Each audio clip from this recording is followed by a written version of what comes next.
Movie शुरू होते ही हमें हाई स्कूल ग्रुप के कुछ बच्चों को दिखाया गया जो ट्रेन स्टेशन के ट्रिप पर आए हुए हैं। दरअसल ये एक टूर कंडक्ट कर रहे हैं जिसका नाम था काजुया टकाची। वो बहुत ही एक्साइटमेंट में आकर सभी बच्चों को बुलेट ट्रेन की इंपॉर्टेंस बताते हैं और उन इंजीनियरिंग प्रोसेस के बारे में बताने लग गए जो इन ट्रेन्स को चलाने के लिए खास जरूरी माने जाते हैं। टूर के लास्ट सीन पर कुछ स्टूडेंट्स उनसे कुछ सवाल करते हैं कि आपने ट्रेन पायलट बनने के बजाय ट्रेन कंडक्टर बनना ही क्यों चॉइस रखी। टकाची हल्का सा मुस्कुराकर जवाब देते हैं कि मुझे सबकी जरूरतें पूरी करना, पैसेंजर्स को इकट्ठा करना बहुत अच्छा लगता है और वजह भी यही है कि मैं अपने काम में बहुत ही ज्यादा माहिर हूँ। हायाबुसा 60 नाम की ट्रेन प्लेटफॉर्म पर आ पहुँचती है। इसी ट्रेन में वो सभी हाई स्कूल स्टूडेंट्स का ग्रुप भी जाने वाला था जो एजुकेशनल ट्रिप में ज्वाइन हुए थे। सारे के सारे बच्चे काफी ज्यादा एक्साइटेड थे, लेकिन हम देख पाते हैं कि उन्हीं सब बच्चों में से एक बच्ची जिसका नाम यूजिकी था वो बहुत ही कम एक्साइटेड में थी। बिजनेस कंपार्टमेंट में हम एक पॉलिटिशियन, एक यूट्यूबर और एक बड़े बिजनेसमैन को देखते हैं जो अपनी आइडेंटिटी को छुपाते हुए यहाँ से टोक्यो के लिए निकल रहे थे। बुलेट ट्रेन भी स्टेशन से रवाना हो जाती है। सब कुछ रूटीन के मुताबिक चल रहा था, लेकिन तभी अचानक से कंट्रोल सेंटर एक इमरजेंसी में चला जाता है। उनके पास एक अननोन कॉल आया। उसने मैसेज किया हुआ था कि हायाबुसा 60 वाली ट्रेन में बॉम्ब्स लगा दिए गए हैं, यानी टकाची की ट्रेन में। उस आदमी ने यह भी बताया था कि अगर ट्रेन की स्पीड 100 किलोमीटर से जरा सा भी नीचे चली गई तो बॉम्ब्स ब्लास्ट हो जाएंगे। पहले तो उस आदमी की बात को सीरियसली नहीं लिया जाता, लेकिन कुछ ही देर में कंट्रोल सेंटर में खबर पहुंचती है कि कार्गो ट्रेन में ब्लास्ट हो गया था, बिल्कुल उसी तरह से जिस तरह से उस आदमी ने वहां पर बताया था कि स्पीड जैसे ही कम होगा ट्रेन पूरी तरह से ब्लास्ट हो जाएगा। यह सब देखा भी जा रहा था। वो आदमी दोबारा से कॉल कर देता है और बताता है कि ये तो बस एक डेमो था ताकि सबको यकीन हो जाए। इस खतरे ने सभी को झकझोर कर रख दिया था। टेररिस्ट की डिमांड भी सामने आते हैं। वो चाहता था कि उसे 100 बिलियन यन दिए जाएं, बिना कुछ सवाल जवाब किए उसके अकाउंट में डाल दिए जाएं, तब जाकर वो बॉम्ब्स को डिफ्यूज करेगा। लेकिन गवर्नमेंट यह साफ साफ कह देती है कि वो लोग इस टेररिस्ट के बातों को नहीं मानने वाले, क्योंकि जापान की पॉलिसी ये है कि वो कभी टेररिस्ट से नेगोशिएट तो करना दूर की बात है, वो उन्हें जान से मार देते हैं और उनकी डिमांड भी पूरी नहीं करने वाले। यह खबर शहर में फैलते ही बहुत ही ज्यादा पैनिक आ जाता है, क्योंकि हजारों लोग जो उस ट्रेन के अंदर सफर कर रहे थे उन सभी की फैमिलीज बहुत ही ज्यादा परेशान हो जाती है। ट्रेन के अंदर भी जो लोग असली मुसीबत में फंस चुके थे उनके अंदर भी पैनिक फैल जाता है। मगर इसी दौरान वही यूट्यूबर जो उसी ट्रेन के अंदर सवार हुआ था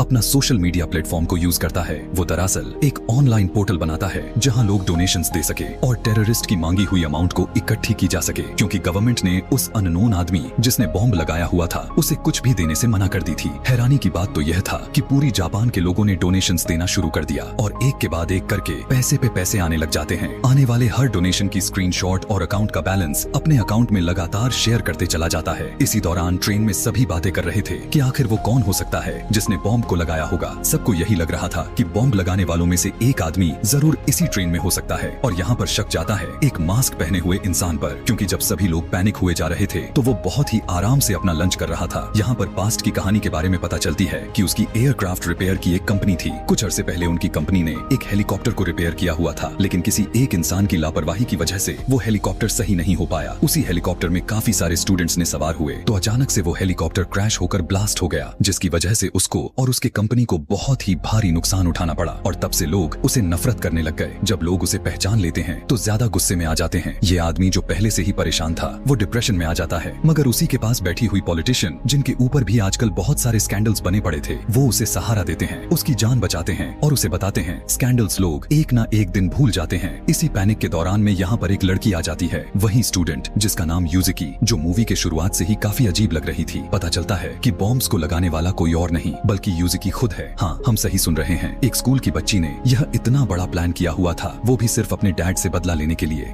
यूजिकी के डैड एक रिटायर्ड पुलिस ऑफिसर थे और एक एब्यूजिव डैड भी थे, यानी वो यूजिकी के साथ अच्छा बर्ताव नहीं रख रहे थे। उससे मारपीट करना, उससे बुरा भला कह देना, इस तरह की आदतें यूजिकी को परेशान कर रखा था। उन्होंने यूजिकी को बहुत ही टॉर्चर किया हुआ था, यहाँ तक कि इन्होंने यूजिकी को लड़की होने पर ताने भी दिए। यूजिकी की मॉम के डेथ के बाद वो बिल्कुल अकेली पड़ गई थी। उसे तब नफरत हो जाया करती थी जब उसके डैड उससे झूठी बहादुरी के किस्से सुनाया करते थे। वो जानती थी कि उसके डैड को एक झूठी हीरो की इमेज मिली हुई थी, जो दरअसल 1975 में जब एक ट्रेन में बॉम्ब को ब्लास्ट किया गया था उस टाइम में भी ठीक ऐसा ही एक बुलेट ट्रेन का केस सामने निकल कर आया हुआ था। उस ट्रेन एक्सप्लोजन में बहुत सारे लोग मारे गए थे और जिसने यह सब किया हुआ था, पता चलने पर जब पुलिस उसे ट्रैक करते हुए उसके घर तक पहुंच गई तो उसने खुद को ही बॉम्ब से ही उड़ा दिया। गवर्नमेंट अपने लोगों को यह नहीं दिखाना चाहती थी कि वो लोग टेररिस्ट को पकड़ने में नाकामयाब रह गए, इसीलिए उन्होंने झूठी खबर फैलाई कि यूजिकी के डैड ने उसे मारा है। यही वजह भी थे कि यूजिकी के डैड को एक हीरो मॉडल में तराश दिया गया था। यूजिकी के डैड की सारे के सारे दुनिया शाबाशी देने लग गए, लेकिन सारा सच जानती थी और वो यह सच सबके सामने लाना चाहती थी। उसके डैड को जहाँ पूरी दुनिया हीरो समझती थी, वो सभी को यह बताना चाहती थी कि असल में उसके डैड कैसे और किस तरह के इंसान हैं। उसे तो अपने डैड से उसके साथ हुए उनके पूरे रवैया को बदला लेना था। इसीलिए उसने इतना बड़ा प्लान बना दिया और जाकर उसी टेररिस्ट के बेटे से मिली जिसने अपने आप को खुद बॉम्ब से उड़ा लिया था। वो आदमी भी अपने डैड के मौत का बदला गवर्नमेंट से लेना चाहता था, इसीलिए वो भी प्लान में शामिल हो गया और उसने खुद ही बॉम्ब को बनाया और उसी ने उस ट्रेंच में बॉम्ब्स लगा दिए। यूजिकी पैसेंजर्स से कहने लग जाती है कि मैं आप लोगों को एक ऑप्शन देती हूँ, आप लोगों में से कोई भी एक उठकर मेरा मर्डर कर दे, क्योंकि ये सारे के सारे बॉम्ब्स मेरे दिल में लगे हुए पेसमेकर के साथ अटैच हैं। जैसे ही मैं मरूंगी ये सभी बॉम्ब ऑटोमेटिकली डिफ्यूज हो जाएंगे। उसकी पूरी कहानी को सुनते हुए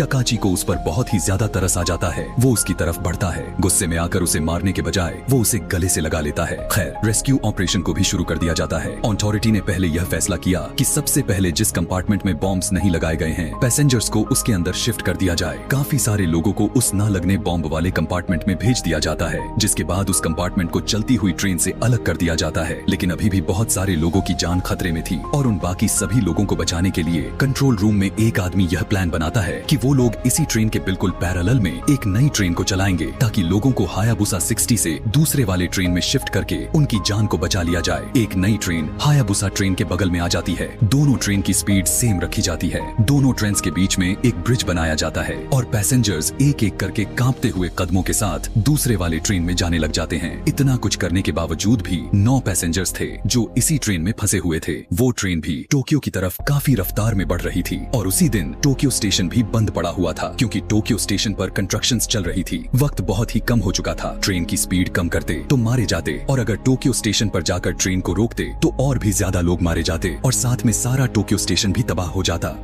अब इससे भी ज्यादा दिक्कत वाली बात तो यह खड़ी हो जाती है कि सामने से और भी ट्रेन आ रही थी। टकाची, जिसने इतने लोगों का प्लान बनाया हुआ था, वो देखता है कि हायाबुसा ट्रेन के साथ साथ दूसरे ट्रेन के लोग भी अब खतरे में आ सकते हैं। इससे पहले कि ये दोनों ट्रेन आपस में टकरा जाती, टकाची वक्त रहते ही उस ट्रेन को दूसरे लाइन के ऊपर मूव करवा देता है। यहाँ पर बड़ा खतरा तो किसी तरह से टल जाती है, लेकिन अभी भी उन 9 पैसेंजर्स की जान खतरे में थी जो हायाबुसा 60 के अंदर सवार थे। अब टकाची ने एक बहुत ही जबरदस्त प्लान बनाया। ये लोग पहले ट्रेन का एक हिस्सा डिटैच कर देते हैं जिसके अंदर बॉम्ब होने का खतरा था और फिर ट्रेन के कुछ आगे जाने पर ट्रेन के जिस कंपार्टमेंट के अंदर वो लोग थे उसको भी ट्रेन से डिटैच करते हैं और ठीक उसी टाइम पर ट्रेन का ट्रैक भी स्विच कर देते हैं। यानी ट्रेन का इंजन एक दूसरे वाले ट्रैक पर चलने लग जाता है और ट्रेन का वो कंपार्टमेंट जिसके अंदर अभी भी 9 लोग सवार थे वो पहले वाले ही ट्रैक पर रह जाता है। अब ट्रेन का वो कंपार्टमेंट जिसके अंदर के लोगों का गोटियां मुंह में आ चुकी थी, अब उन सभी के जान खतरे से बाहर हो चुकी थी, क्योंकि उस कंपार्टमेंट की स्पीड कम होता हुआ आकर आखिरकार रुक गया और वहां जाकर सभी लोगों की जान बचा लिया गया। जबकि दूसरी तरफ ट्रेन एक खाली जगह पर आने पर ट्रेन की स्पीड को कंट्रोल रूम से कम किया जाता है और फिर वो ट्रेन एक्सप्लोड हो जाता है। धमाका इतना बड़ा होता है कि ट्रेन की चीथड़े उड़ जाते हैं। लेकिन अच्छी बात तो यह थी कि इस बड़े से हमले में किसी का कोई नुकसान नहीं होता और इतने में ही यूजिकी को पकड़ने के लिए यहाँ पर पुलिस भी पहुँच जाती है। वो लोग यूजिकी से सवाल करते हैं कि क्या तुम्हें कोई गिल्ट भी है और क्या तुम अपने सफाई में कुछ कहना चाहोगी, लेकिन यहाँ पर यूजिकी बिल्कुल चुप रहती है, बल्कि वो अपने कांपते हुए हाथ को आगे कर देती है ताकि उसे हथकड़ी पहनाकर उसे अरेस्ट कर लिया जाए। टकाची का असिस्टेंट कंडक्टर जो इस पूरे पैनिक दुर्घटना के अंदर जख्मी हुआ था उसे हॉस्पिटल पहुंचा दिया जाता है, जबकि यहाँ टकाची के साथ वो यूट्यूबर दोनों सबके सामने हीरो बनकर आ जाते हैं। उन्होंने जिस तरह से इन सारी कंडीशन को संभाला हुआ था, सच में वो हीरो बन गए थे। आखिरकार सभी लोगों की जान बचा ली जाती है और इसी के साथ ये कहानी भी यहाँ पर खत्म हो जाती है। ऐसे ही और भी मूवी एक्सप्लेनेशन वीडियोस देखने के लिए कमेंट में नेक्स्ट लिखना ना भूलें। Thanks for watching.